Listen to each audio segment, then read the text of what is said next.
What's going on, guys? Just back with another video here. My last video, my steering coupler in the old 36 broke, just completely obliterated. So what I'm doing today is heading over to like a local shop in my area that happened to have a graveyard of BMWs behind it. They do like to tax a little bit, but I'm trying to get back on the street like as soon as possible. So I'm gonna go ahead, pull a couple of used parts from a compact that they have.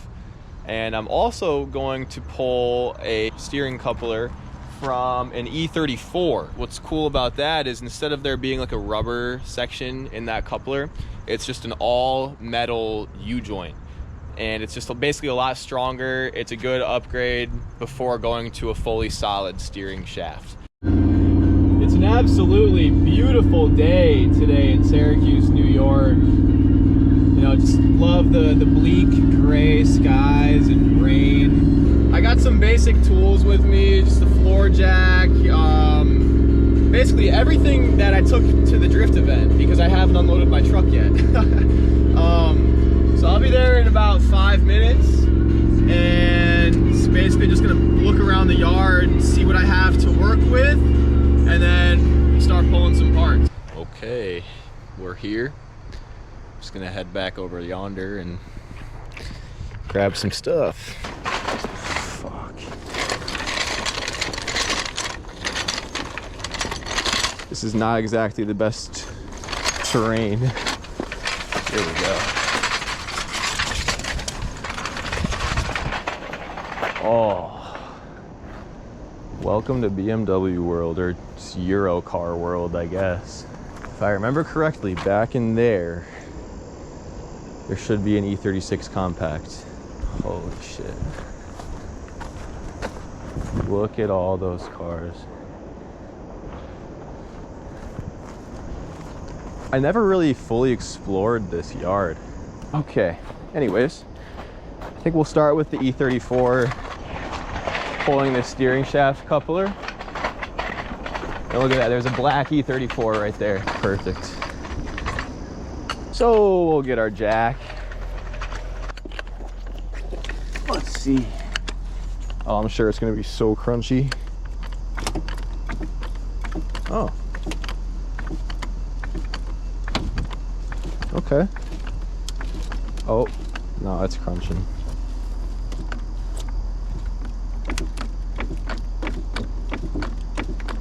I don't know, it's taking it pretty good so far. Yeah. Let's get underneath there.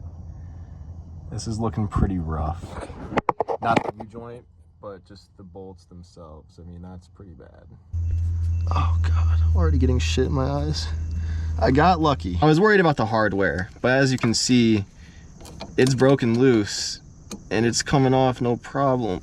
So that's pretty cool. I'm gonna just work on getting this off now. I think the hardest part is just gonna be prying it off, but we're gonna find out. I need light, brother.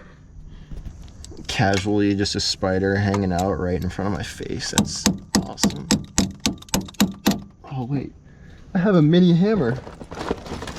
Pretty much for this purpose. That's fucking awesome.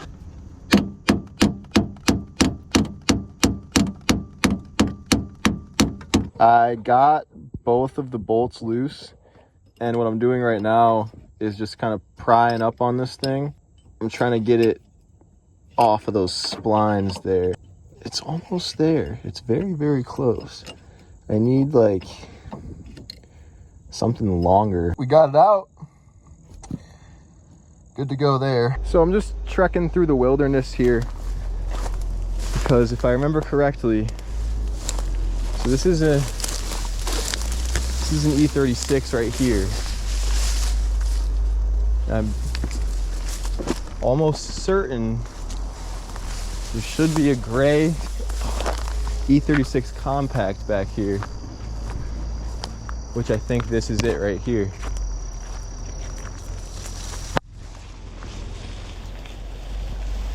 Oh my God, and the rear trailing arms are out of it. Holy shit. And the diff.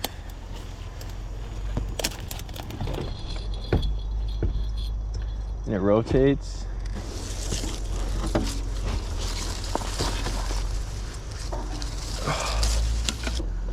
Now the question is, can I pull both out at the same time?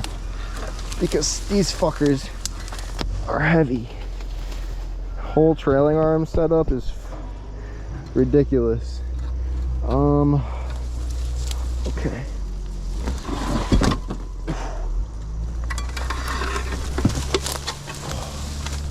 Fuck. Oh my god. Maybe I'll try going this way. It's a little more open, I guess. We'll push through here. Back to my original trail.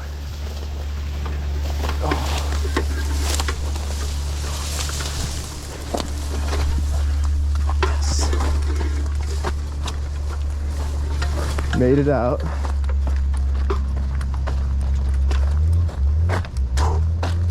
Oh man.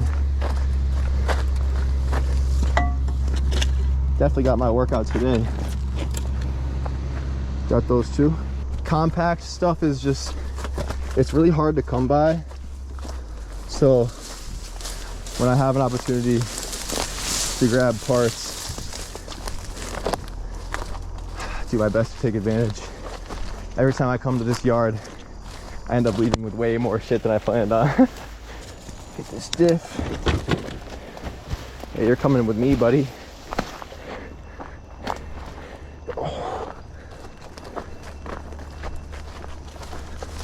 Oh shit. Tripping and stumbling. E36 compact rear end secured. So first thing I gotta do is cut all these gosh darn zip ties. And then I can actually go ahead and get this off. There we go.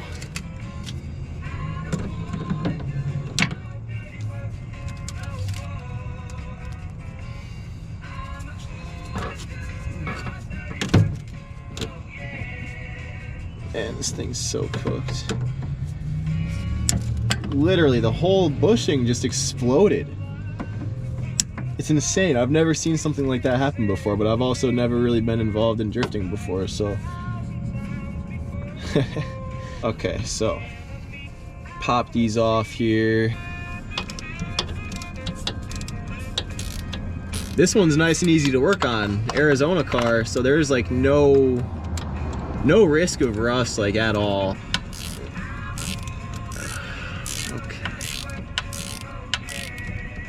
So, pull this off.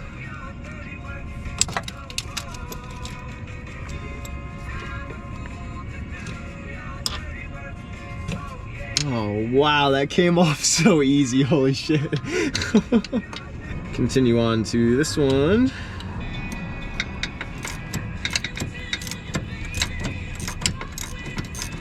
This is a great upgrade. Oh. Okay, so this just needs to be pried off. Shouldn't.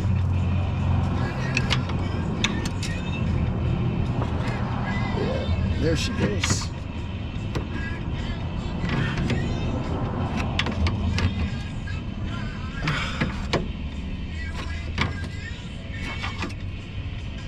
Come on.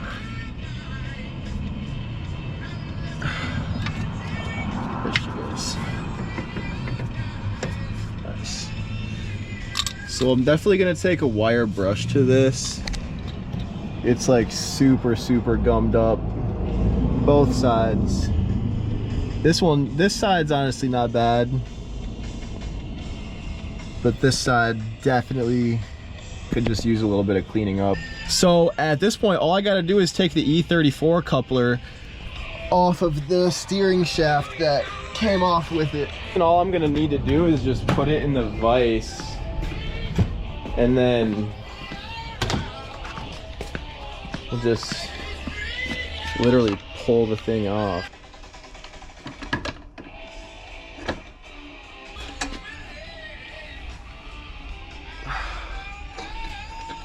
Take this chisel here.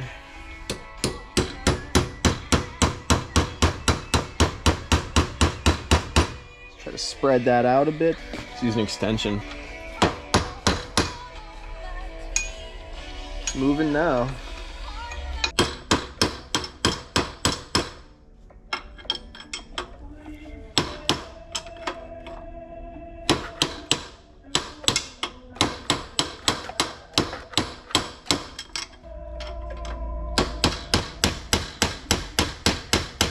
Oh yeah.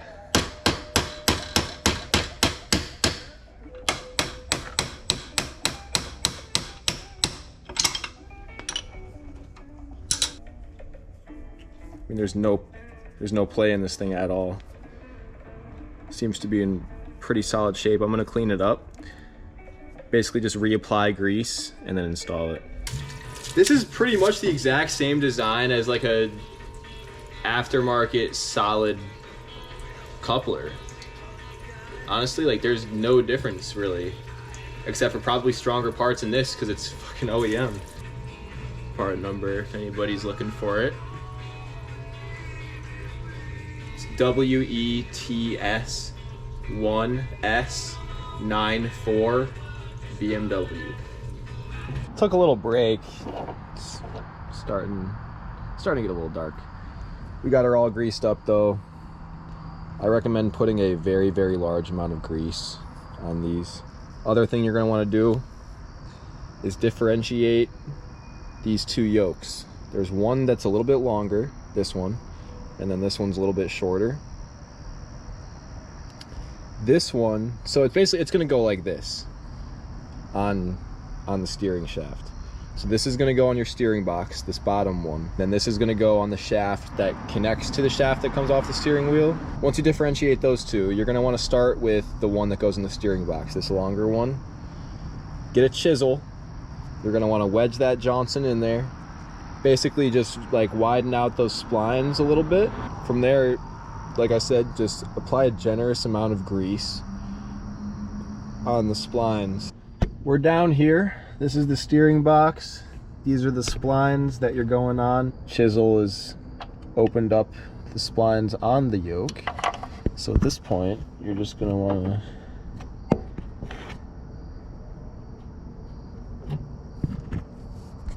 nice.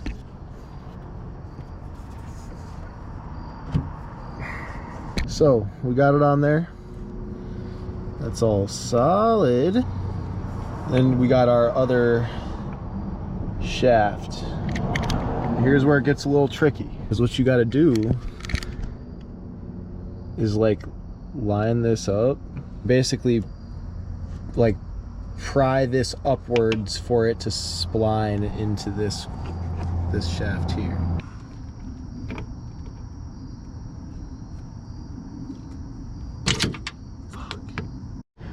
Okay guys, this is what the setup looked like that worked. Like, you're gonna want this to be moving around freely or somewhat freely, right? So that's what this chisel's doing. This flathead screwdriver, that's gonna be spreading out the top ones.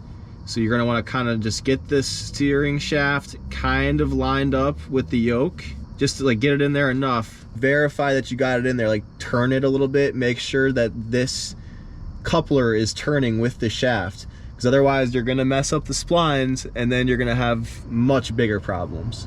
If you do this correctly, once you line those splines up, you should just be able to pop that right up there.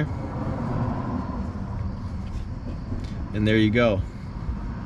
At this point, you're going to just want to install your bolts and tighten it up.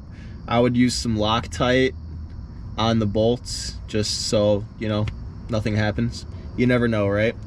One thing I forgot to do is check that my steering wheel is like sort of straight. I never marked this before taking it apart because mine was already apart. So I had no way of really, you know, keeping it straight. So I'm gonna do that now, but that's not something that you guys should have to worry about. What you're gonna wanna do is just before taking off the old one, just mark the splines on the shafts here and down here. That way you can at least have it lined up close. So yeah guys, that wraps this up. installing an E34 steering coupler in your E36. If you guys have any questions, leave a comment, click that subscribe button and leave a like while you're there, and we'll see you guys in the next video.